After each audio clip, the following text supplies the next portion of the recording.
విశ్వాసం గెలిచిన క్షణాలు. ప్రియ స్నేహితులారా, మీ అందరికీ శుభవచనం. సామెతలు 7వ అధ్యాయము 4వ వచనం. జ్ఞానముతో నీవు నాకు అక్కవనియు, తెలివితో నీవు నాకు చెలికత్తెవనియు చెప్పుము.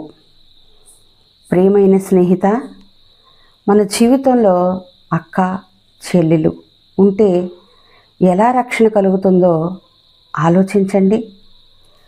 అక్క ఎప్పుడు పెద్దదిగా కాపాడుతుంది, చెల్లి ఎప్పుడు మన దగ్గర ఉండి తోడ్పడుతుంది.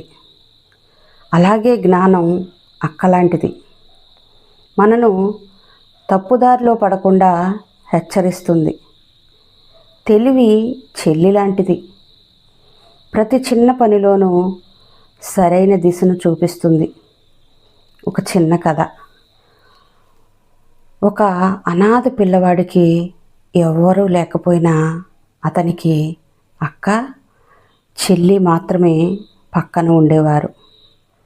అక్క ఎప్పుడూ చెప్పేది, ఆ దారి తప్పు, వెళ్ళకు.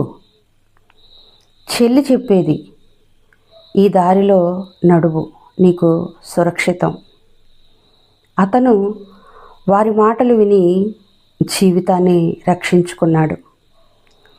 ఇలా మనకు జ్ఞానం, తెలివి ఉంటే మన జీవితము ప్రతి అడుగు సురక్షితంగా ఉంటుంది. దేవుడు మనకు ఇచ్చిన వరాలు కుటుంబంలా మనతో ఉండాలని కోరుకుంటున్నాడు.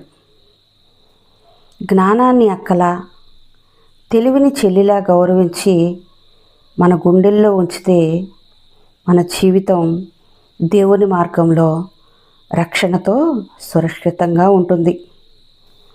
ప్రభువా, జ్ఞానాన్ని నాకు అక్కగా నేను పట్టుకుంటాను, తెలివిని నా చెల్లిగా నేను ఆదరించుకుంటాను. నన్ను తప్పుదోవలకు లాక్కొని వంచన నుండి రక్షించు. నా ప్రతి నిర్దయలోనూ నీ జ్ఞానము నన్ను నడిపించాలి. నాకు ప్రతి మాటలో నీ తెలివి ప్రతిబింబించాలి. ప్రభువా, జ్ఞానంతో నా హృదయాన్ని నింపి తెలివితో నా నడకను కాపాడు. యేసు నామమున ప్రార్థించుచున్నాను. ఆమేన్. దేవునికే మహిమ.